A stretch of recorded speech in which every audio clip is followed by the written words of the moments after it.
Hi, this is Michael Buffer, and welcome to the Boxhard Podcast. Hello, everyone. This is Mikey Garcia. Yo, it's your boy, the odd guy himself, Malik King Scott. Hi, I'm Charlie Edwards. This is Fast Eddie Chambers, and you're listening to the Boxhard Podcast with my main man, Joey Coastman. Hello, everybody, and welcome to episode 57 of the Boxhard Podcast. We've been away for 2 weeks, so I'm very, very sorry about that. We had to announce via Twitter that due to complications, we weren't able to produce the show for the last 2 weeks. But you know what? We're back to normal now, and I tell you what, it feels great to be back. It truly, truly does. I'm your host, Joey Coastman. If you've listened before, you should know that by now. And as always, I'm joined by the co-host and the main panel speaker, the man who gives his news, his views, and his opinions all over the show, Mr. Ayaz Sumra. Ayaz, how you doing? I'm good, Joey. How are you? Very good, my friend, very good. So as I said, we're back in business now. Because of the last 2 weeks, we've missed out on all the reviews and previews, and it's now all a review, of course, because those fights have taken place and those fights have, they've ended. So I'm just going to visit some of those fights that we've missed. I'm not going to go over them in great detail. I just want to really whiz through that, and then we can start part one. So this is a bit of a rundown of what's happened in the last 2 weeks. So going back to Saturday, the 29th of October, I just want to mention that there was a card over in Puerto Rico, I should really say. Top of the bill over there, Juan Manuel Lopez. He moved to 35-5 with a win over Wilfredo Vasquez Jr. That was a TKO in round 11. Vasquez was down in round 11, of course, and it was called to a halt. It was a good knockdown from Juan Manuel Lopez, and there was a lot of stuff going on after the fight. You know, he ran over to the opposite corner and celebrated, and then the trainer of Wilfredo Vasquez Jr. jumped in the ring, and there was a bit of a fist fight between those two. It was quite incredible, to be honest. So there's been clips of that floating around everywhere, but the less said, the better on that one, to be honest. We're also now going to talk about a fight that happened the following day. This one was on the 30th of October. This was on Sunday. Just one fight to mention over in Australia. Joel Brunker, he picked up his 30th career win with a knockout in the first round over Decha Jafarasi. So I think the guy had only had 5 fights, and I think 3 of them were losses. So serious overmatching stuff there, but Joel Brunker got the job done. That's it for October. We're now going over to November, early November, Friday the 4th of November. I'm going to start with over in USA, over in Arkansas at the Clear Channel Metroplex Event Center. So a bit of a mouthful for the venue. Top of the bill, Ismail Silak. Now he's the guy who Kovalev annihilated, to be honest. He actually has moved up. I mean, he's kind of crazy because since the loss to Kovalev, he's moved up to heavyweight. He fought an opponent called Brad Austin, who had a record of 11 wins and 21 losses, and Ismail Silak picked up a KO win in round 2, so his record now 24-3. That's it for that one over in the USA.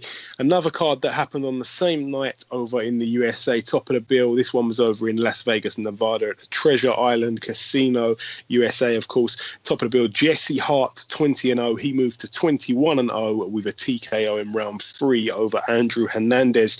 He retained the WBO, NABO super middleweight title and the USBA super middleweight title, and he picked up the vacant NABF super middleweight title. So great stuff there for Jesse Hart. Also over in, well, this one was on the 5th of November, so firework night, which was a Saturday. A lot of people made the most of that one. So over on the Saturday, a card I should mention happening over in Germany. One fight really to mention, top of the bill, Giovanni De Carolis. He put his WBA World Super Middleweight title on the line, and he lost this fight. He was knocked out in round 12, the final round, against his opponent, Tyrone Zuge, I think he said it, Zuge or Zoiga or something like that. So Tyron Zoiga, remember those guys both fought before and it was a draw. So this was a rematch and Zoiga got the win. So he's now the new WBA World Super Middleweight Champion. So good stuff for him. And his record now 19 wins and he's got that one loss, the first fight between him and De Carolis, a fight that many say he should have won. This was also the bill that Demetrius Andrade was supposed to be on, but it ended up not happening for whatever reason. So I think that's maybe been pushed back or it's been cancelled. I'm not sure. We'll have to wait to hear what's next on that one. But also on the same night over in York Hall, Ben Jones got a points win over 10 rounds. His win was over Carlos Osorio. So Ben Jones now 22 wins, 5 losses and the 1 draw. That's it for York Hall. Now over in the Titanic Exhibition Centre, Belfast, Northern Ireland, United Kingdom, of course. In no particular order, Phil Sutcliffe Jr. moved to 12 wins. He's got the 1 loss. It was a real good fight between him and Chris Jenkins. And Sutcliffe Jr. moves to 12-1, as I said, and Jenkins was down in the first round, but that was the fight of the card, to be completely honest. Also on the bill, Marco McCulloch moved to 16 wins and 3 losses. His opponent retired at the end of the 4th. Jamie Conlon was on that bill. He moved to 18-0. He's been in a lot of exciting fights. This one wasn't too exciting, to be honest. It was pretty much a bit of an easy win for him. His opponent way overmatched in terms of, skills and all that stuff. So it was a points win over 8 rounds, that one.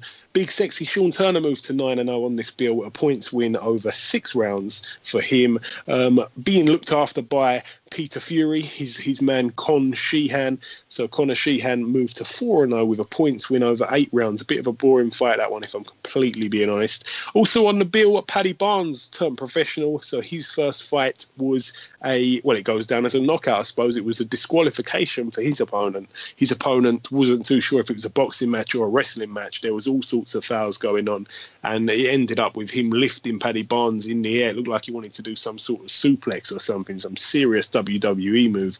And the referee had seen enough, and that was the end of that. So Paddy Barnes wins with a disqualification win in the 4th round. It was scheduled for 6, so Paddy Barnes now 1-0. Stephen Allman was on the bill. He got his 22nd career win. His opponent retired at the end of the 3rd round, so his record now 22-3.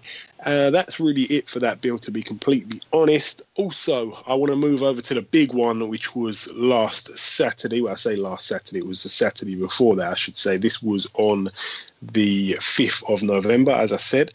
Jesse Vargas over in the Thomas & Mack Center, Las Vegas, Nevada again. Jesse Vargas put his WBO World Welterweight title on the line against Manny Pacquiao. Jesse Vargas 27-1, Manny Pacquiao 58-6 with the 2 draws. Remember, we're trying to really speed through this. I've got to be honest, in my opinion, Jesse Vargas, we all knew he was a big underdog here. Manny Pacquiao went in there. He's a bit of a shadow of his former self, but he got the job done. And I don't think I think we all know his best years are behind him, but he wasn't overly impressive. He kind of didn't really get out of first or second gear. Again, another fight where he didn't, he failed to get a knockout. Vargas was down in round 2 of the fight. It looked like he may be able to get one. Floyd Mayweather was ringside as well. A lot of people talking about the potential rematch between the pair. That's a fight I don't really want to see. I mean, it'd be great paydays for both men, both great fighters, but yeah, I'm not too sure I want to see that one. And as I say, Manny Pacquiao, a little bit under impressive, to be honest. I wasn't I know he's past his best, as I said, but he wasn't so good. He really wasn't, in my opinion. I was going to ask you about that fight, Ayaz, but I know the listeners will probably know everything that I'm talking, so I just want to whiz through. Nonito Donaire was also on the bill. He lost his WBO World Super Bantamweight title here. He was the champion. He got in there against Jesse Magdaleno, who had a record of 23-0, unbeaten. Nonito Donaire's record, of course, 37 wins and 3 losses. I'm not going to talk about the fight really too much, but Nonito Donaire was very... he's another fighter that's past his best, and it's a bit of a weakish kind of division at the moment, Super Bantamweight. The WBO belt was obviously... was pretty easy for Donaire to pick up, and he's lost it already, so not a long reign for him in this division. But Jesse Magdaleno, good fighter, But Nonito Donaire, a lot of people saying he should retire now. I think that may be a little bit harsh, but he's definitely seen better days. So Nonito Donaire now 37-4. Jesse Magdaleno, the new WBO World Super Bantamweight champion with a record of 24-0. Great stuff for him. Zhu Shiming managed to pick up the vacant WBO World Flyweight title. He had his opponent down in round 2 of his fight. His opponent had a great record of 39 wins, the 1 loss and 2 draws. This was a rematch. His opponent, Prasisak Pathrom. So good stuff for Zhu Shiming. He was actually very impressive. He was able to, land a lot of shots and get out there. It was very much stick and move stuff from him, which was great, which he hasn't really showed so far. So he looked very hard to beat, I've got to be honest. And his opponent, a lot of people thought it was Manny Pacquiao because they looked so similar. Prasisak Pathrom, the guy from Thailand. So Zhu Shiming now picked up a world title in his 10th fight, so he's now 9-1. Oscar Valdez was on this bill.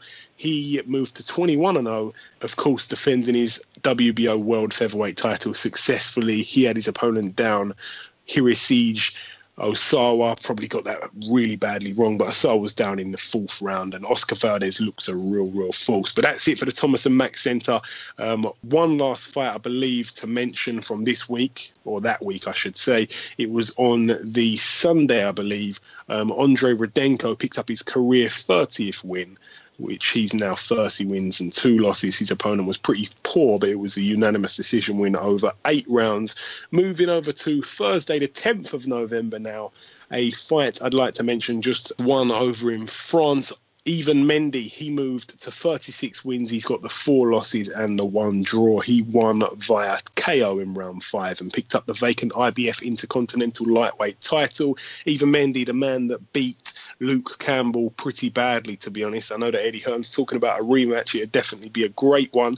Now, going over to Saturday, the 12th of November. So we're now on part 1, the review part of the show. So we're up to date now. We're talking about the fights from last week. So Saturday, the 12th of November, just a Saturday just gone. Over in Germany, Mehdi Amar put his EBU light heavyweight title on the line against Robert Stieglitz. Stieglitz won this fight via unanimous decision after 12 rounds. Stieglitz was, much too much for Mehdi Amar, and Robert Stieglitz there picking up his 50th career win. So his record now 50 wins, 5 losses and the 1 draw. But that's it for Germany. Elsewhere, Norbert Nemisapati, who was the opponent for Callum Smith on that Brook Golovkin undercard at the at the O2 Arena. Callum Smith, that fight all took place on the 10th of September. So Norbert Nemisapati, who was the reigning Hungarian super middleweight champion, he's actually had 3 fights since September 10th, which is quite incredible, including 2 over the last 2 weeks. He's won both fights. He's had 3 since that fight. All have been wins. And the 2 fights that he's been in, I mean, it's not really something that I want to go too much time over explaining it all, but he's had 3 fights, all 3 wins, and the 2 last fights he's had have only been 10 days apart. So we had a fight on the 2nd of November and a fight on the 12th. So incredible stuff there for him. I think he lost to Callum Smith and just decided, you know what, I'm going to be a journeyman. But he's getting wins, so very, very active stuff. But that's it for that one. We're now going to go over to Monte Carlo over in Monaco. Wow, a matchroom card. It was exciting stuff beforehand. We were all expecting, something quite special. It was the first international show for Eddie Hearn's Matchroom Sports. We're going to start with the first fight that happened on the televised card. Martin Murray, 33-4, with the 1 draw going into his bout against Nuhu Lawal, who had a record of 23-0. Now, Martin Murray was supposed to face Arthur Abraham. He pulled out of the fight with a suspicious injury, very, very suspicious. He was then, he had to find a last-minute replacement, which he found. Well, I say last minute. He had to find a replacement a few days out, maybe a couple of weeks out, and they managed to get Dmitry Chudanov, who lost almost every round to Chris Eubank Jr. a couple of years ago.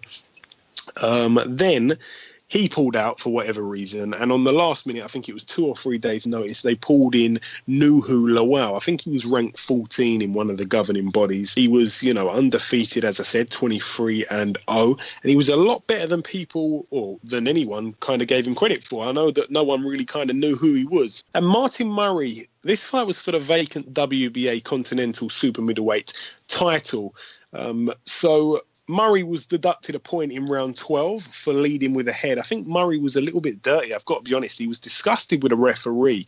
He thought the referee did a really poor job. But I think Martin Murray was fighting a bit dirty, which we don't usually see him do.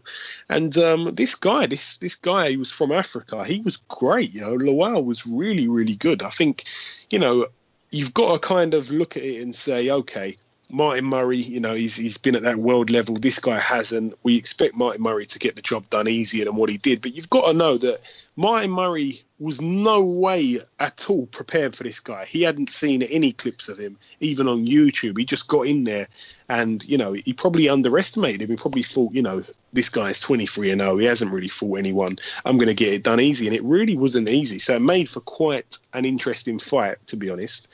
But he definitely managed to get the win. I had no qualms about the decision. So Martin Murray now 34-4 with the one draw.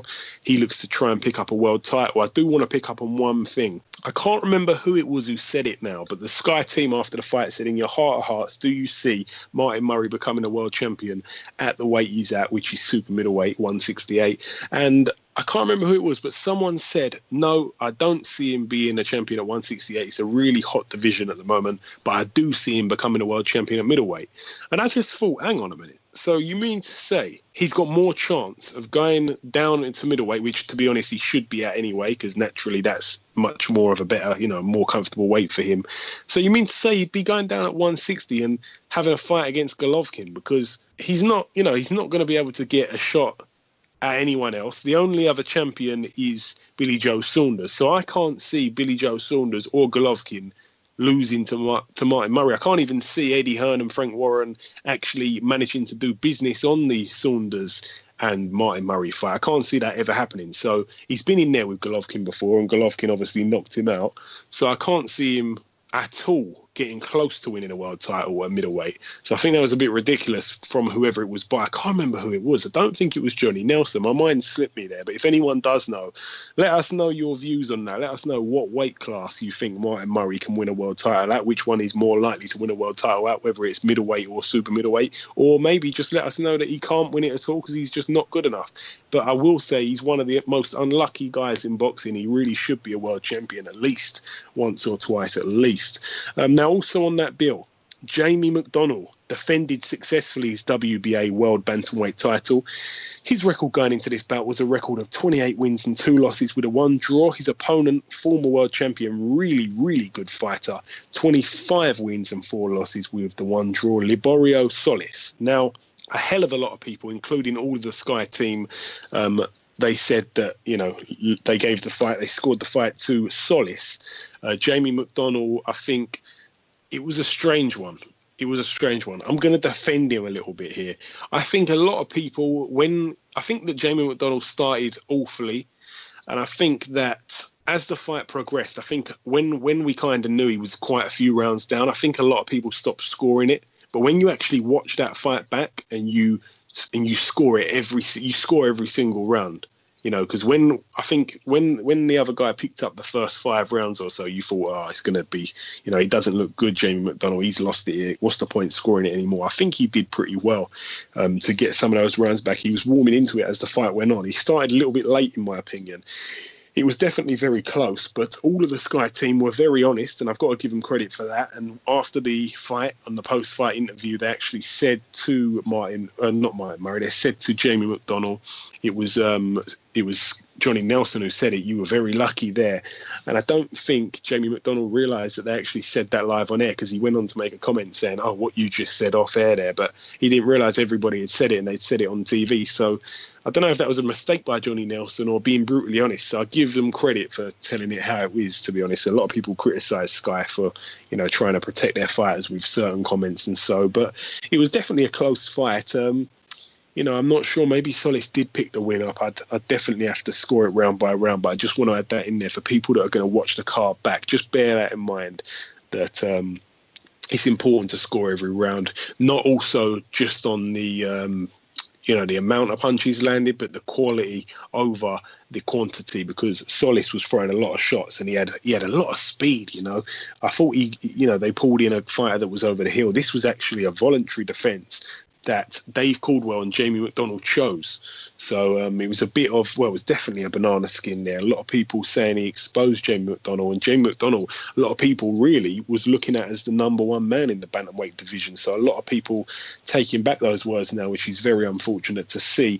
Also on that bill, again, I said in terms of, in order, should I say, of the way it came on the TV. The next fight was for the vacant WBA Intercontinental Heavyweight title. Luis King Kong Ortiz, 25-0, going into his fight against Malik King Scott, 38-2 with the one draw. Everybody knows I'm a huge fan of Malik Scott. He's a personal friend of mine. We're always speaking on WhatsApp and FaceTiming and so on. But I've got to be completely honest here. I would love to defend him. I would love to say he had an off night. This didn't go his way, but nothing seemed to be wrong with him. He just fought completely like garbage. He was absolutely dreadful. He doesn't really deserve another big shot. A lot of people trying to say that he kind of exposed Luis Ortiz. No, he didn't even win a round. He was down 3 times, I believe. I can't even remember now. He seemed to be going down when he wasn't hurt. He was not letting his hands go at all. I saw something about he'd only landed like 25 punches in the first 25 minutes of the fight, which is like, one punch a minute. And that's just not right. I'm not even sure if that was landed punches or thrown punches. He just was not throwing. He was absolutely awful. He was terrible. He really was. And it hurts me to say so, because he's a good friend of mine. He really is. But that was absolutely appalling. And it was just terrible. It really was. But the only good thing is, he went the distance and King Kong didn't knock him out. That's the only thing that he can take pride in, if anything. But he was awful. His corner were frustrated with him. When he let his hands go, he was actually hitting Ortiz. He actually looked like he wobbled him at one point in the fight as well. I just don't know why he wasn't letting his hands go. I just do not get it. I really don't get it. Another real strange performance from Malik Scott. A big question mark over that one. And as I say, when he was letting his hands go, he was landing on Ortiz. I think, I don't know what he was doing. I can't even defend him or speak for it. I really don't know what that was about. It was absolutely terrible. But enough said on that one. The less said, the better. Luis Ortiz now 26-0. And a lot of people, it kind of took the momentum away a little bit. I know Eddie Hearn wanted to see a devastating knockout in the first round or something like that to build his fighter. It's his first fight with Matchroom, and it was very, it really failed to impress. It was so lackluster. It was terrible. It was really terrible. It really, really was. So that's it for that one. We're now going to talk about the main event. Jason Sosa, 19 wins, 1 loss and 4 draws. A lot better than his record suggests. He put his WBA World Super Featherweight title on the line against Stephen Smith, a man who we're huge fans of. We love the Smith family here. Smith's record was 24 wins and 2 losses. Now, Smith had a bad start to the fight. He was down in the second round as well. He had a terrible start to the fight. It took him a few rounds to warm into it, and then he was managing to hurt Jason Sosa. A few times Jason Sosa was, I'm not going to say saved by the bell. That's a bit cliche. That's a bit running away with it. I think we should say that he was kind of fortunate that the bell went when it went. I'm not saying he was on the verge of being knocked out, but I'm saying he was being really hurt. And I think if some of the rounds were 30 seconds longer, we may have seen him touch down at least. But Stephen Smith showed a lot of heart and courage and guts. He really, it's 2 fights now, 2 world title challenges that have gone wrong for him within 7 months. So all credit to Eddie Hearn for getting those shots for him. It's been great promoting from Eddie Hearn once again. Great chances. He's delivered really well for his fighter there, but it just wasn't to be. Stephen Smith's night. And Jason Sosa, he really announced his stuff on the world scene. He's a champion that likes to go on the road and defend his titles, and that's what makes a champion. That is incredible stuff. And Jason Sosa now 20 wins, 1 loss, and the 4 draws. Stephen Smith 24 wins and 3 losses. I hope he'll be back. It's very, very hard to go back to the drawing board, you know, being beaten by 2 different world champions in your weight division within 7 months. But he's really, you know, he's announced himself to the world as well, Stephen Smith. I think he's showed everybody that he can mix it with the best at his weight, and I hope he can come back again. I think hopefully Eddie Hearn can get another shot for him. You know, it's a big ask. It might have to be, well, it will be sometime in 2017 at least. But I'd like to see him get another shot, because I think he's very, very classy, and he's a nice guy. We've had him on the show before, of course. Now, that's it for that one. We're now going to go over to a fight that happened over in York Hall. I just want to mention one fight. I didn't realise it was on last week. I didn't realise because I wanted to get him on the show. But Jermaine Smile over in York Hall put his English super middleweight title on the line against Leon McKenzie. I wanted to get Leon McKenzie on. He's a friend of the show. He's been on once or twice before. His brother's a real good friend of mine. So Jermaine Smile put the belt on the line, and he picked up a split decision win over 10 rounds. Jermaine Smile, new record now, 14 wins, 4 losses and the 2 draws. And Leon McKenzie gets his first career loss. So his record now, 8 wins, 1 loss and 1 draw. It's hard to lose a fight on split decision. You'd probably rather it be pretty wide, rather get beaten up a little bit. I know it sounds crazy to say so, but when it's so close that you think that you've won the fight, I believe that Leon McKenzie thinks he did enough. That's when it's harder, because you've got to go back and you kind of, in your heart of hearts, you really believe you won and it's been stolen from you. But if you just go, you know what, I got outclassed, the right man won the fight, fair enough. That's when it's a little bit more easier to accept. It's hard to go away thinking you got cheated out of it rather than beaten fair and square. So we wish Leon McKenzie all the best, and he's lost his O, which is very disappointing, but I'm sure he'll be back. Hope he doesn't take the loss too personally, and it doesn't knock him too much, because we know he's quite an emotional guy in a good way as well as a bad way, as well as a positive way and a negative way, I should say. But that's it for York Hall. We're now going to go over to Philadelphia, Pennsylvania, USA. At the Liacoras Center, top of the bill, Javier Fortuna. His record, 30 wins, 1 loss and 1 draw, going into his fight against Omar Douglas, 17-0 his record. So it was a good matchup in terms of styles and everything. And Fortuna was down in the first round. It was a nightmare start for him, but he managed to get up off the canvas and win a unanimous decision over 10 rounds. So Javier Fortuna, big claps for him. Great stuff there. Showed some serious character. And also on this bill, everybody calls him a cherry picker. We don't do that over here. It's Danny Garcia. He moved to 33-0.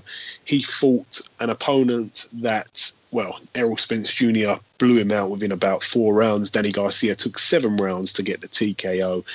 His opponent, as I say, Vargas, was down in the first round. Vargas's record now 25 wins, 3 losses and the 1 draw. So a real warm-up fight there for Danny Garcia. Not impressive at all, but he's got that big fight with Keith Thurman, and it's being built up, a lot of trash talk, which is always good, and that really is a great fight for next year. It really is. But that's it for that one. That's it for the reviewing. We got Ayaz coming in with the news now, so there's a lot of reviewing now. I know it's took quite a while, so Ayaz is now going to come in with this week's news. Frank Warren has teamed up with BT Sport to show live boxing on BT Sport. Yes, this is a bit of an interesting one. Frank Warren, his company, Box Nation, have signed some sort of partnership agreement deal with BT Sport. I think it's in effect from 2017. But basically, if you are subscribed to BT Sport, you will get Box Nation for free. So there's a lot of people out there actually that subscribe to both. Like my dad, he's actually subscribed to BT Sports and he's subscribed to Box Nation. So he's going to drop the Box Nation one out, I'd imagine, and save the £12 a month, which is great value, by the way, if anybody from Frank Warren's team is listening to this. But, I'm a big subscriber of Box Nation, a huge fan of what they do. But BT Sports are going to be pouring a lot of money in Frank Warren's pocket to put on more fights. I think more UK-based fights. So it's going to be interesting to see what unfolds here, because Frank Warren, although he's got a lot of fighters, he's Eddie Hearn's biggest rival, he hasn't got like TV-worthy. Well, I should say a lot of TV-worthy fighters. He hasn't got a lot of great fighters. Like all the world champions right now, they're all with Eddie Hearn. All the big stars are with Eddie Hearn. The biggest star that Frank Warren has over here anyway, I know that Vijender Singh's probably his biggest star worldwide, but over here it's Billy Joe Saunders. He's probably the best guy that Frank Warren has. Ayaz, do you reckon there's anyone bigger than Billy Joe Saunders in Frank Warren's stable? He's got Liam Smith, but anyone else that I might have missed? Liam Smith. You said Vijender Singh, right? Yeah. Okay, I'm trying to think. Who else is big as well? Apart from Billy Joe Saunders, I think that's it. I mean, he had Chisora, but he's not with him anymore. So, yeah, I think is he still promoting Andy Lee? No, Andy Lee's with. I'm not even sure who he's with now. It's not. It's definitely not Frank Warren. So, yeah, I mean, it's gonna be interesting, because I don't think BT Sport will be happy with him putting on like these York prospect shows with Prince Patel and these guys. I'm not saying he's going to do that, but maybe we're going to see a lot of signings. I do know one piece of news, Ayaz, that you probably haven't got in your news stack, that Frank Warren has just this week or last week signed Harley Ben, who is actually Nigel Ben's other son, and he doesn't get on with Conor Ben, and he doesn't get on with his own dad, Nigel Ben.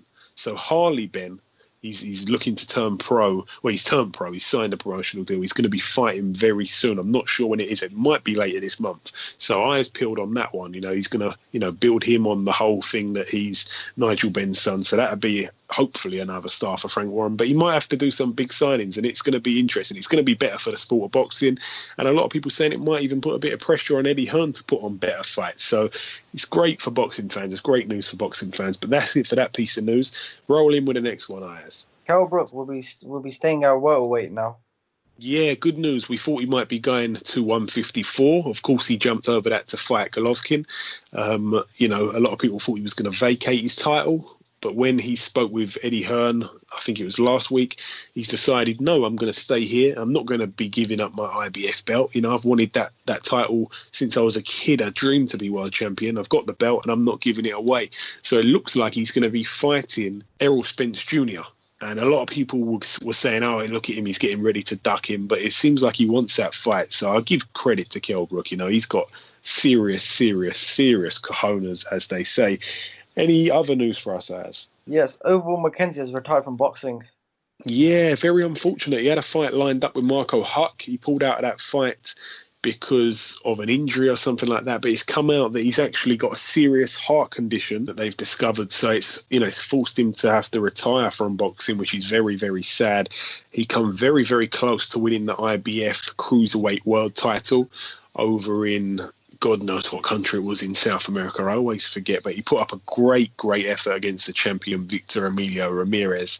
But, he was a little bit, I don't know about robbed, but he was very, very close. We had him on the show, I remember, the week after that fight, and he was talking all about it, and it was a crazy series of events that unfolded over there. And he was a nice guy over McKenzie when he come on the show. He was a pleasure to speak to. He's been a great ambassador for the sport. And, they call him the upsetter. And, of course, he's upset a lot of guys when he should have really lost against them. So he's been great. He's been a great servant for the sport. So we wish Oval McKenzie all the best with whatever he does in the future. Yes, finally, Katie Taylor will face Karina Kopinska on her professional debut at the SS Arena in Wembley on Saturday, November 26th. Yes, Katie Taylor's turned professional with Eddie Hearn.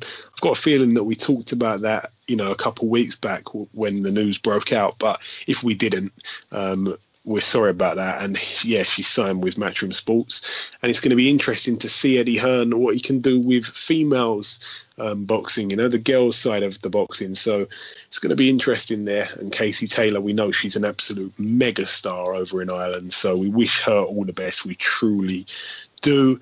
And there's another piece of, another bit of not news really, but we're going to be talking about it. There's a fighter who's fighting this week who's a famous Olympic gold medalist for the girls boxing, and she's turning pro and fighting this week. If you haven't guessed or you don't know, you will know in the preview part of the show, which will follow shortly. Just before we end part one, there's two things to do. I just want to talk about some of the funny name fighters that I've seen over the last 2 weeks. I've got about 3 or 4 of them. A guy who was fighting over in China. This was at the Dali Stadium. There was actually a guy on the bill called Jun Ki. So, like, a legit junkie was on this bill. He actually lost. It was his debut, and he lost a majority decision over 4 rounds. So, bad stuff for Junkie then. He hits rock bottom. Excuse that pun. And also, over in this was at the Famu Gava Gym in Florida. I'm not sure what date this was, but there's a man on the bill who definitely deserves a mention. A man called Will Ferrell. Yes, Will Ferrell. He's unbeaten in 3 fights now because he won this one. He's a heavyweight and he could be coming to the top. You never, ever know. It could be the actual actor Will Ferrell. Imagine that. It really could be. I guess he's probably a heavyweight with the best curly hair we will ever see. So a unanimous decision win over 6 rounds there for Will Ferrell. And he beat a guy called DeMarcus Kemp. So great stuff there for Will Ferrell. And also a man that we should mention with a strange old name, a guy called Joshua Anthony Ortiz. So it's like Anthony Joshua and Lewis Ortiz rolled into one. I think that maybe Eddie Hearn should give this man a contract, but his record now 2-0 with a unanimous decision win over 4 rounds over Luis Villegas, who had no professional wins, which is always a great sight to see. Also, one name that I did see, a guy who fought over in Remington Park last week over in Oklahoma. This one was in USA. A man on the bill called Dennis Knife Chief. When I first read it, I thought we actually said Dennis Knife Chef, which would have been quite ironic. But he picked up the vacant USA Oklahoma State super welterweight title. What a title that is. Definitely one that I'd like to get my hands on. I probably got a chance, actually. And his record was 6 wins, 5 losses and the 1 draw. But it's now 7 wins because he got a TKO win in round 5. A lot of these funny name fighters are winning this week, which is always great. It really makes me smile. It really does. And last but not least of the funny name fighters, it's a man who doesn't have a funny name. But due to something that happened to him early on in his career, he just becomes a funny name.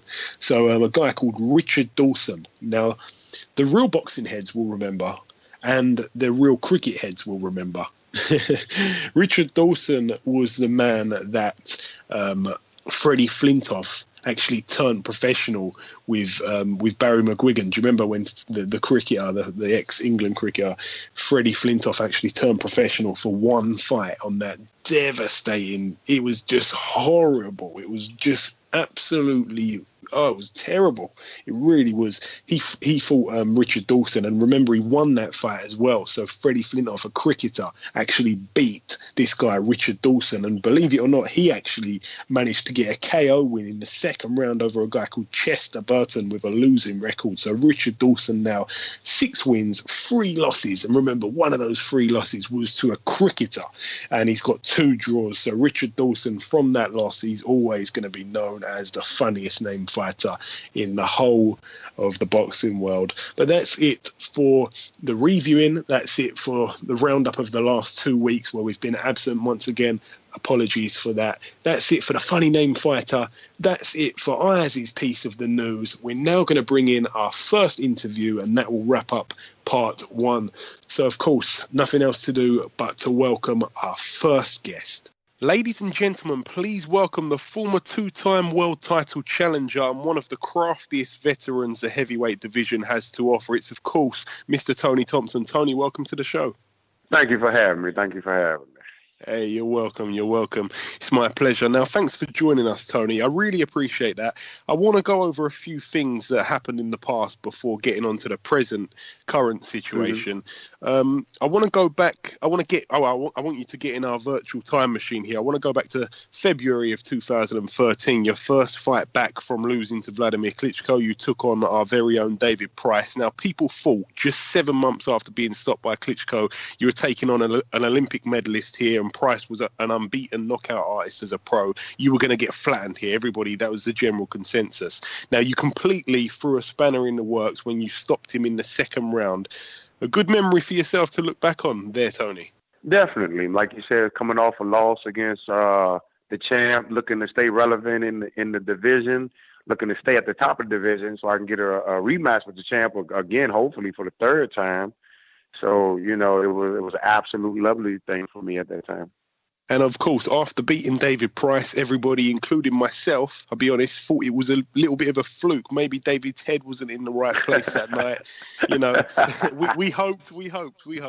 An immediate rematch was set to take place just 5 months later. This time you were down in the second round, and everybody thought, maybe it's really going to be Price's night. But ultimately, you went on to stop him again, this time in the 5th round. This win was really the one that wiped away any doubts and broke a lot of British hearts. In all honesty, how do you assess David's performance in both the fights, Tony? Well, I just thought he was, the first fight he came in, he was confident, and then I knocked his ass out. So I think the first fight, it was as simple as that. That was the first fight. It was too short of a sample for people to believe what I just did to him. Like you said, even yourself, you thought it was a fluke. It was such a small sample, people could not believe it. But I worked on that move. I practiced that move. I wasn't in the best physical shape I could have been probably because I was dealing with some illnesses and sicknesses.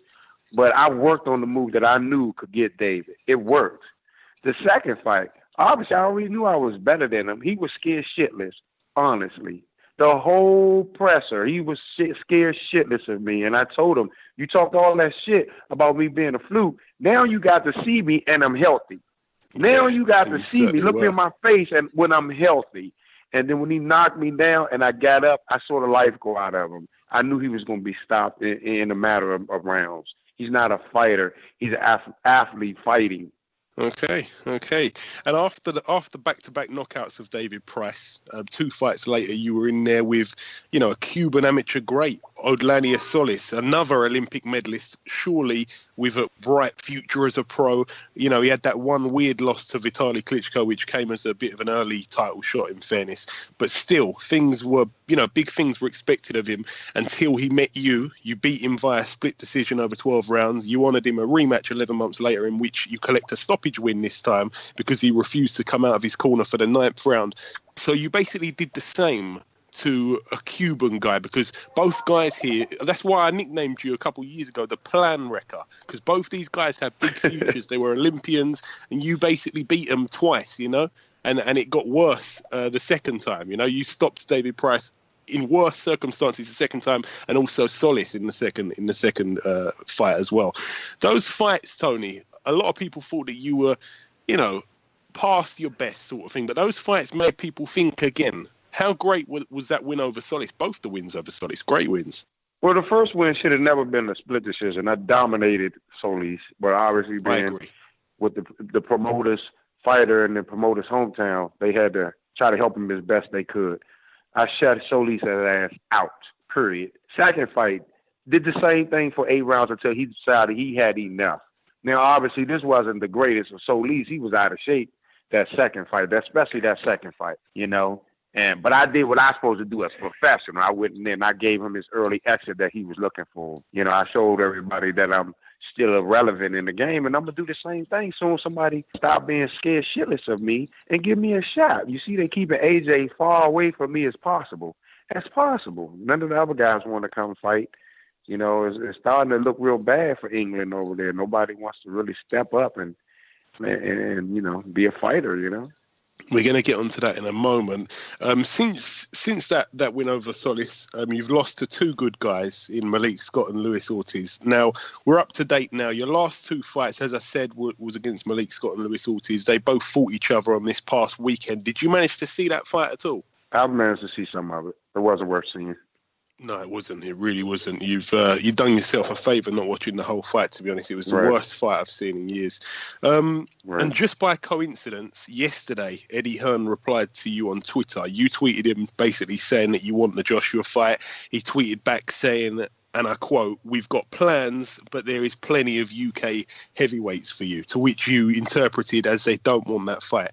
So, Tony, firstly, you responded with something along the lines of you'd like to fight Josh or on one of Joshua's undercards, perhaps beat one of Eddie Hearn's other heavyweights first and then get the fight.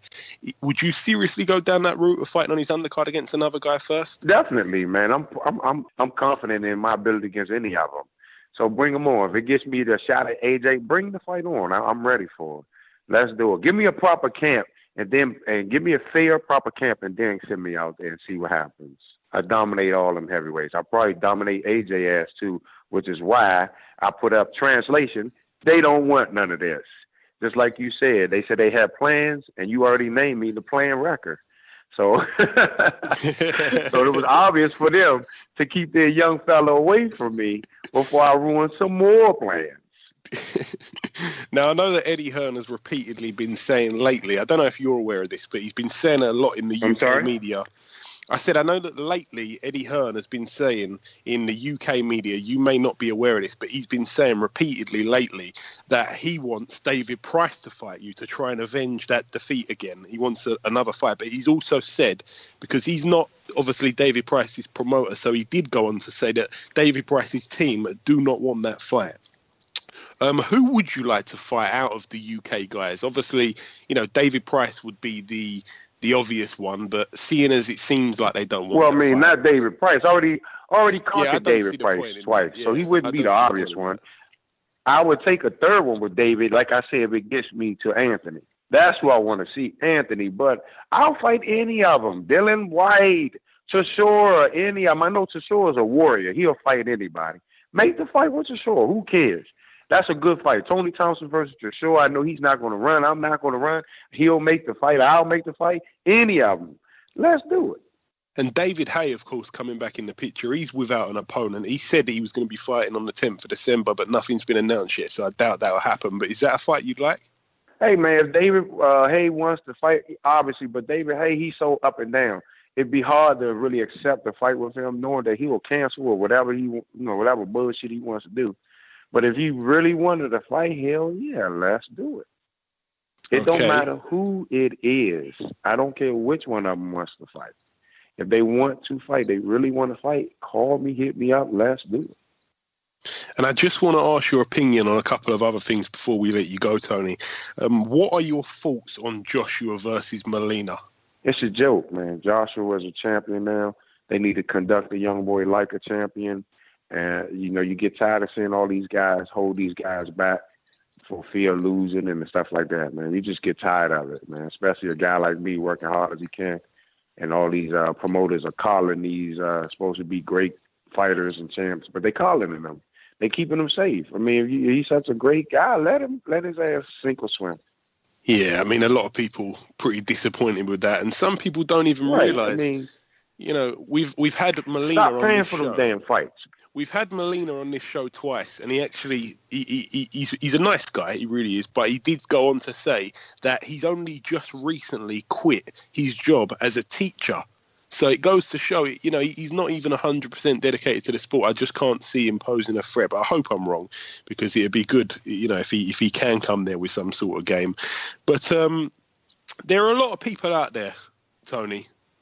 This is not my views, but there are a lot of people out here who are big fans of Joshua who would say something like, well, you're a southpaw, so was Charles Martin. Look what Joshua did to Martin. He was a legitimate The hell with Charles champion. Martin. Charles Martin ain't did shit close to what I did in this game. Let me just finish that Whoever sentence. compares me to Charles Martin, they're idiots. Let me just finish that sentence. A lot of people would say this, that they go, he was a legitimate world champion. He's 15 years younger than you. I was going to say, what do you say to those people, Tony? That's what I would say. What the hell has Charles Martin ever done anything close to this game as me? He walked into a championship fight. I'm happy for him. Yes, he walked into a championship fight. I've always fought my way into shit. I ain't asked for nothing. I haven't been given anything. All my shit has been earned. He walked into a championship fight. Yes, he had to eliminate everybody. So, I mean, come on, let's just be real. Who gives a fuck what Charles Martin did against him? The same shit they saying about me against Price, they're going to say about me against Joshua. Give me the shot. Fuck what you say. Give me the shot. It can't be no worse than Molina. I'm going to come to fight. You know I'm going to be entertaining, so what's the problem? You know the people would love to see it. Would not the England fans love to see Joshua tested by the tiger? People would love Would they not love to see it? Thank you. So what the fuck is the problem with Eddie Hearns? Now, just in case you tell Eddie Hearns, what the fuck is, you ask Eddie Hearns, what the fuck is wrong with that? You ask him. You tell him, be honest with the fans and tell everybody on Twitter, the God's honest truth, why they wouldn't want to fight me. Tell them. Whatever it be. If they think it's they going to try to say, oh, you know, it's about the drugs and all that. Come on, man. They know better than that. They had the transcripts from the drugs. Even the drug people said my high blood pressure posed no advantage in boxing. It's high blood pressure medicine. So when people talk about me and drugs, tell them state the fucking facts. The facts are for people to already see. I ain't making them up. They can go to the drug board and see the facts. The facts say it was high blood pressure. The facts say the board already ruled that it had no athletic advantage. But the fact remains they were salty and they were mad I kicked Davis' ass. So they had to take me through something. Just in case for some reason you don't land the Joshua fight for 2017, I hope you do, touch wood that you do. Is there anyone else on your radar that you would like to fight? Ain't got to just be. I mean, honestly, at this, if anyone, honestly, at this, I mean, I don't care. Like I said, you already know. You name only the top people in the UK. I'll fight Hughie, baby Hughie, because it might give me a shot at his brother. Hopefully, I kick his ass. His big brother take it personal and want to kick my ass back. Who's that? Something Huey? Like that. Hughie Fury was baby. I call him baby Hughie. You call him baby Hughie, okay? No, we ain't gonna call him Hughie Fury. We're gonna call him baby Hughie because he's been ducking. They've been ducking me too. They've been ducking me too, acting like they want to fight in the social media, but behind closed doors, they cowering. I do want to ask you, actually, you just mentioned there, you know, before we come to an end of this, I know that you've expressed feelings to fight Tyson Fury in the past. He seems to have gone off the rails at the moment. You know, we both agree he did a great thing to go over to Germany and beat Klitschko, but he was too unfit mentally to defend the belts, and he seems to be in a real dark place at the moment. Have you got any thoughts on this, Tony, or perhaps any message you'd like to send to him? I like to tell Tyson Fury, honestly, as a fighter, I know some of the shit he's going through, and I know the business side of boxing makes this shit harder than it's supposed to be. But you're a champion, you know? Get the deadbeats off your back and go about being a great champion. Forget what the naysayers are doing, man. You have won the heavyweight championship of the world. Go out there and be the great champion you think you should be. Forget all the hanger-ons. Forget the groupies. Forget the drugs. Forget the cocaine. Forget whatever you're taking, man. You did a wonderful thing. Go out there and be a champion. Represent your people. Absolutely. And finally, Tony, do you have any message for any of your UK fans that may be listening? You've got a big following over here. There's a lot of love for the Tiger over here. Hey, man, there's a lot of love from the Tiger for over there. So we even. I love UK. I love the passion of the fans. I know there's some people over there that love me. I know there's some people over there that hate me, but it's all in the name of the sport. And I'm okay with that. I love it. I love the booing. I love the celebrating you guys do with your folk. I love it, man. I wish I had that type of passion behind me over here in my hometown. I love it. And I look forward to coming to the UK to break your motherfucking hearts again. In the name of the sport. It's not mean. It's not malicious. I love the sport as much as you guys. And I love competing in front of passionate fans. So you tell one of the motherfucking UK promoters, get my ass back over there. And I'll probably get shouted at if I didn't ask this question, but I need to check on the welfare of your wife, Tony. Is she in the infamous wheelchair? Y'all crazy, man. Well, you know, as she came out of traction and soaked for a few weeks, everything was back to normal. Great stuff. Okay, listen, Tony, it's been a pleasure. It really has. I appreciate you giving us a bit of time this week. Good luck with the future. We'll keep a close eye on what's next for you, big man. No problem, man. Be easy, brother. Peace. Okay, now it's time for part 2 on this week's show. This part, of course, the preview part. There's not too much to go over, but there is a couple of real good fights on this weekend, including one, well, fight of the year, I guess. I guess it's hard to say if it's going to be fight of the year before the first bell goes, but it's definitely a fight that's been anticipated, highly anticipated. Everybody's wanted to see it for a long, long time, and we finally got it. We're going to get onto that in due course. On Wednesday night, this is Wednesday the 16th of November, so by the time this podcast goes out, it's only a couple of hours later. So, this fight would have probably taken place by then. It's a man that we've had on the show a couple of times, a real nice guy, honestly, one of the best guys to interview, a real nice guy. There's a lot of great guys in boxing, and he's certainly one of them. Silky Wilkie Campbell. He, of course, was a former world title challenger. It's a weird one. He's in a 9-rounder. I don't know what that's about, but he's in a 9-rounder. This one's for the vacant WBA Feder Carib. That's like a Federation Caribbean super welterweight title against a guy called Jeffrey Rosales. So Jeffrey Rosales, 8 wins, 3 losses and 2 draws. Wilkie Campbell, 21-3. So a fight here that really Wilkie Campbell should get done. He's not got the hugest name in the world, and we give him a mention because he's a nice guy. I know he's had some bad things happen to him in his private life. I know that a family member of his died very recently, and I know that he wants to dedicate this fight to them. So Wilkie Campbell, we wish you all the best, my friend. You already know. So all the best of luck to him. There's also an 11-rounder. There's 2 11-rounders on that bill as well. It's weird. I don't know this is a 9-rounder Campbell's fight, and there's 2 11-rounders on it. It's a really weird one there. That's over in Haiti. Maybe they just do things different over there. I'm not sure. So that's it for that one. That's Wednesday the 16th of November. We're now going to go over to Friday the 18th of November. So this Friday, Diego Chavez, a bit of a dirty fighter, to be honest. That's what he's known for. His record, 24 wins, 2 losses and 1 draw. He was one of those opponents that was matched up for Kell Brook that had no chance of happening, never ended up happening. And I was quite happy, to be honest, because I don't really rate him too much. But I wasn't too happy when I think Frankie Gavin took his place, or whoever it was in the end. I can't remember. But Diego Chavez, as I said, 24 wins, 2 losses and the 1 draw. He faces Luis Pablo Zarate, who has a record of 21 wins and 3 losses. That's at the Social Club over in Buenos Aires, Argentina. So Diego Chavez backyard, so he should probably get the job done there. Another strange one happening over in Russia at the DIVS, which is the Divs Arena. Top of the bill over here, Dmitry Mikalenko, 21-1. He faces Breedis Prescott, 30 wins and 8 losses. Everybody should know if you've been in boxing for a long time. Well, not too long, but at least 10 years or so.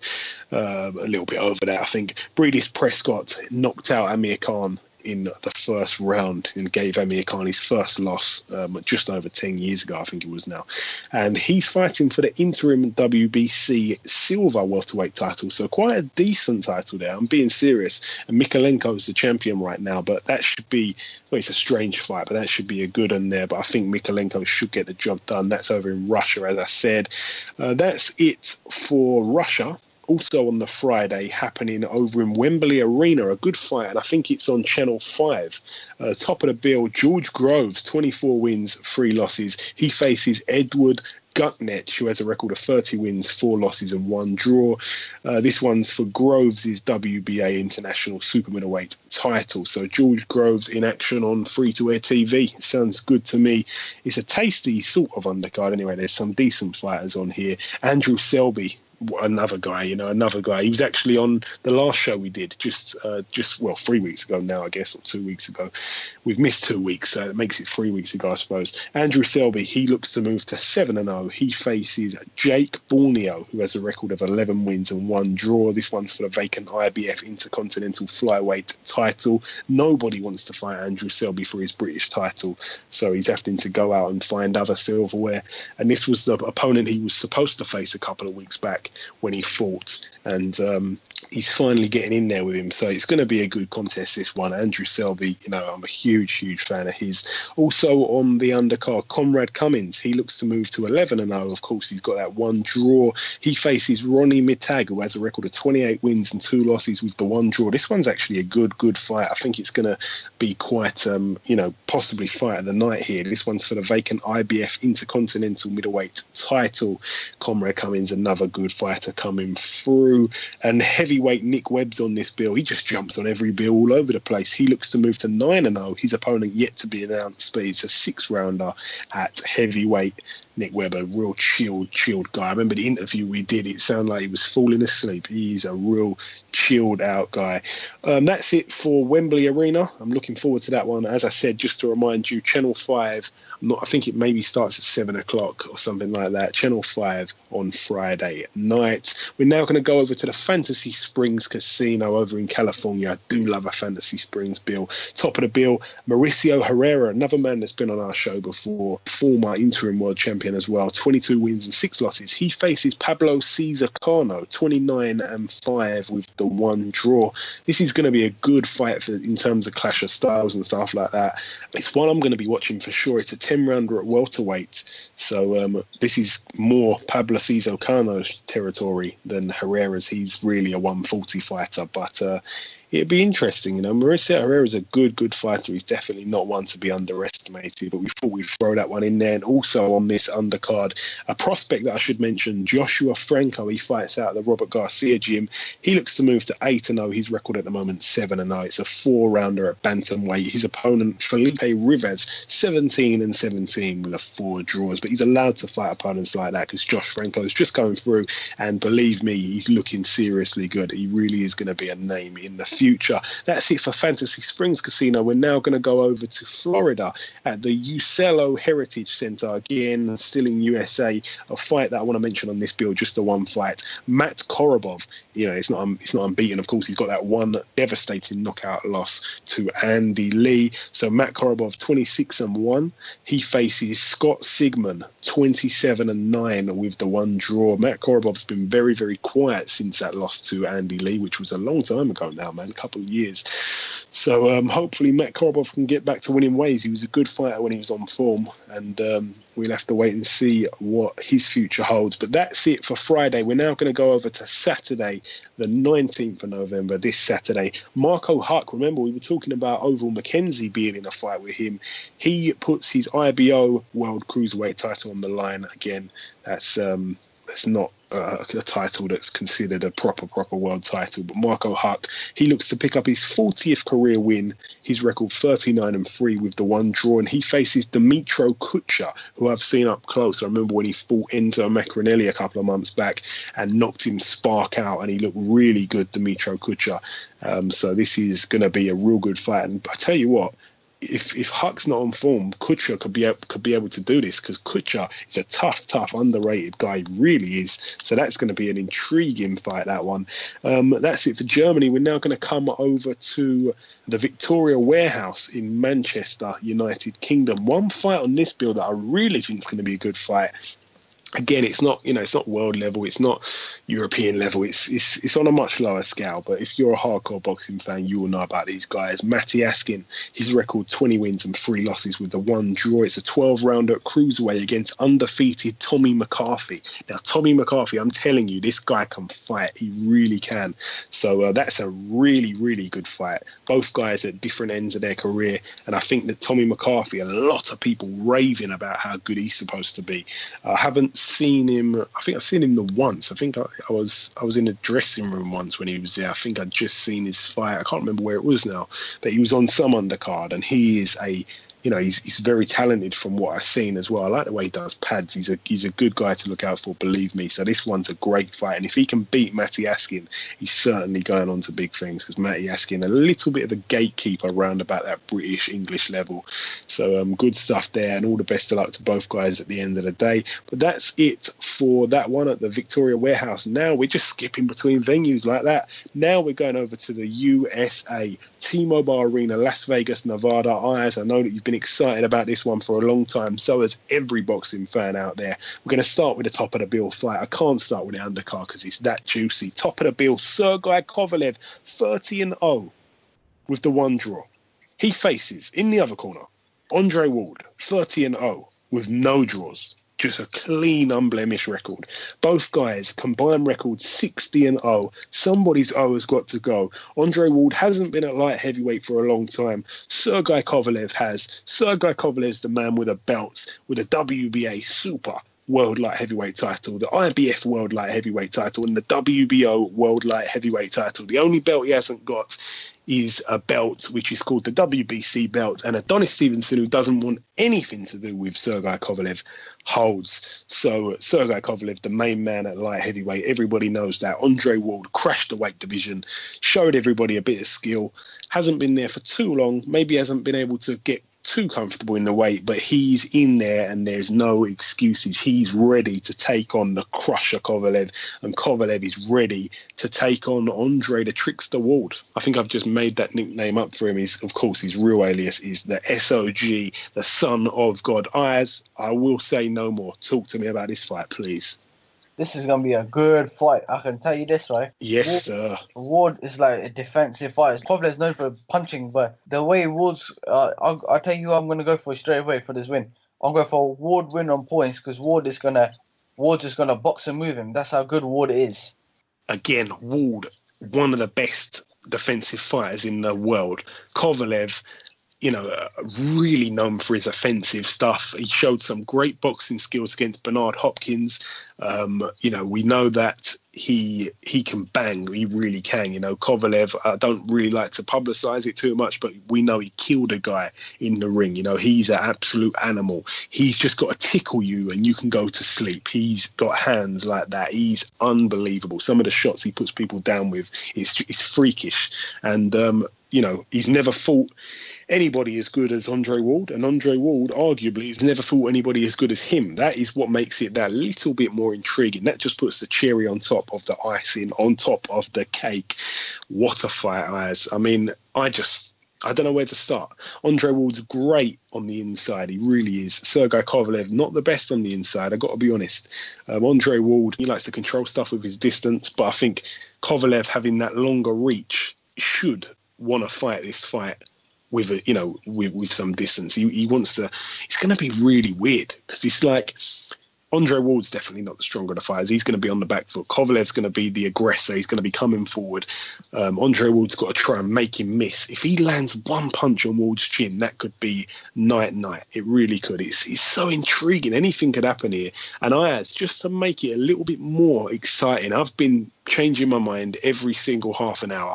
I think Kovalev's going to win. I think Ward's going to win. I've been changing my mind all the time. I'm going to go against you here. I'm going to go with a Kovalev win. What are the scores right now on the scoreboard of the predictions? Is it 2-2? I believe it's 2-2. Is that right?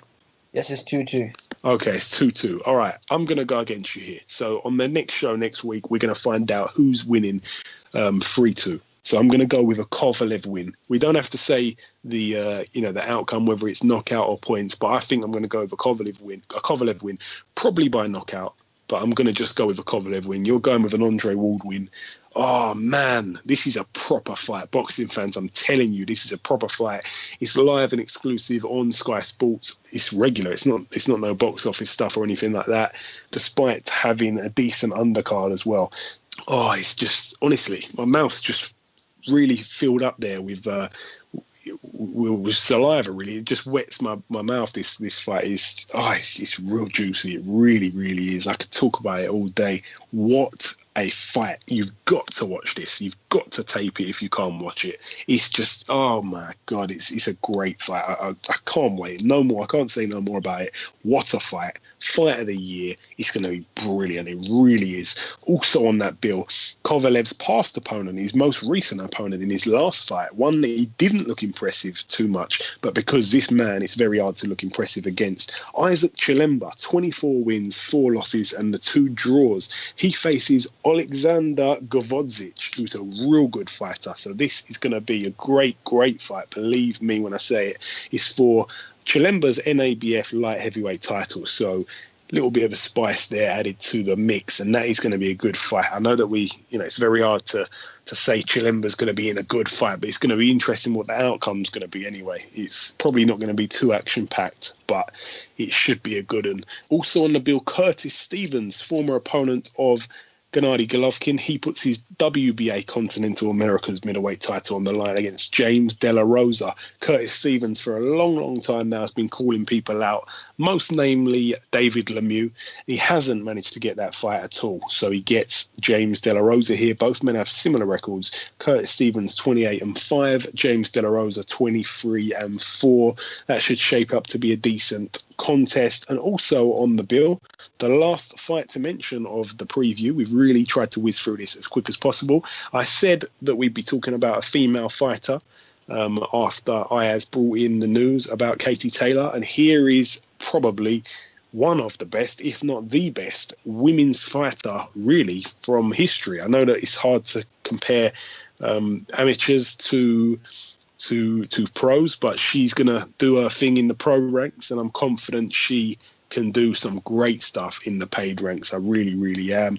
Turning pro on this bill in a 4-rounder, 4 2-minute rounds. Both girls making their debuts. In one corner, Franchon Cruz. I know nothing about her. She's making her debut. But in the other corner, the 2-time Olympic gold medalist winner, Clarissa Shields, a great fighter, a really, really great fighter. And it really seems this week, it's been a bit of a theme with females boxing. It really, really has. It's, you know, there's quite a lot of movement in the female side of the sport, the female side of boxing this week. There's some great stuff happening soon, and hopefully it will get leveled out. I know that, you know, there's not much appeal for women's boxing. There's not much money in it, but hopefully stuff like this gets it a bit more level. You know, things aren't always very fair, and I understand that. You know, it's more of a men's sport. I think I can say without getting in any trouble, it's more of a man's sport. You know, having a fight, bashing someone up. But the fact that women go and do it as well, I think they take the same amount of risk really as the men do. So they should be rewarded for that. So I think that Clarissa Shields is definitely going to bring some serious attention to women's boxing, and so will Katie Taylor. And what an incredible moment this is for females boxing. This is really good. 2 seriously good, talented fighters, really good fighters, going pro here just within a couple of weeks of each other. So fantastic stuff there for women's boxing once again, and we wish Katie Taylor and Clarissa Shields the best of luck. And to be honest, I don't think they'll need it because they're both so talented. It's incredible.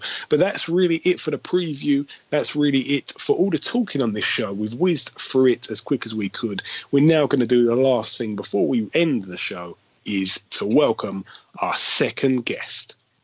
Ladies and gentlemen, please welcome a man that shares his middle name with Mike Tyson. He's achieved bundles in the amateur game. He's now embarking on a professional career. It's, of course, Mr. Paddy Barnes. Paddy, welcome to the show. Thanks very much for having me. Hey, it's my pleasure. It's my pleasure. Now, Paddy, first things first, I'm going to ask you about your first fight, which took place on the 5th of this month in a moment. But firstly, what has the transition been like for you from turning, from going from amateur to pro?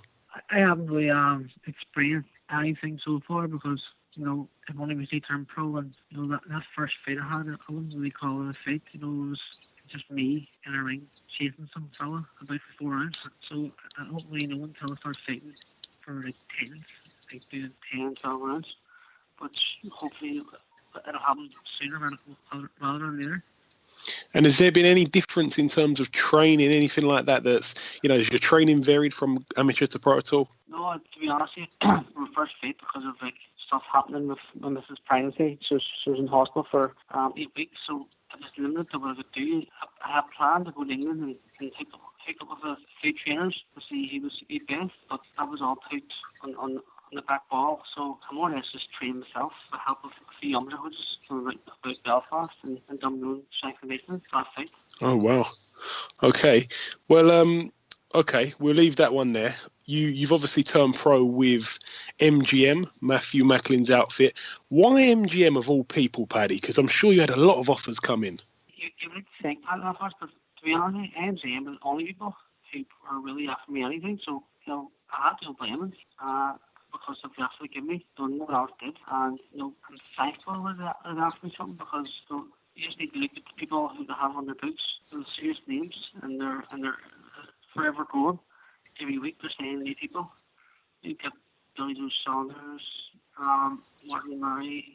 You have a few big names on their book. So, Only ones are bigger. Yeah, I mean they haven't been around for too long, obviously, but they're doing pretty good with the fighters that they have got for sure. And back to the fight you had, I mentioned earlier that it took place on the 5th of this month. You fought Stefan Slavchev. Now it was a bit of a crazy one, to be honest. It was a bit of a crazy one, to be honest. It was a little bit of a mix between a wrestling match and a boxing match. He tried to slam dunk you after repeated fouls, and the referee had seen enough by round 4 and disqualified him. Not the way you wanted your first fight to go, I assume, Paddy. Oh no, definitely not. No, professional boxing is more or less show business. So I want to go out there after selling a lot of tickets and a lot of people there to support me. I wanted to go out and put a show on and showcase my skills, but I was unable to do that there because the opponent was just a spoiler. He kept running, he wouldn't engage. As you say, he kept fouling, and eventually he actually lifted me, and the referee called a hot lip. So maybe it shouldn't have been stopped, but I'm glad it was because it was such a boring fight. I think the fans could.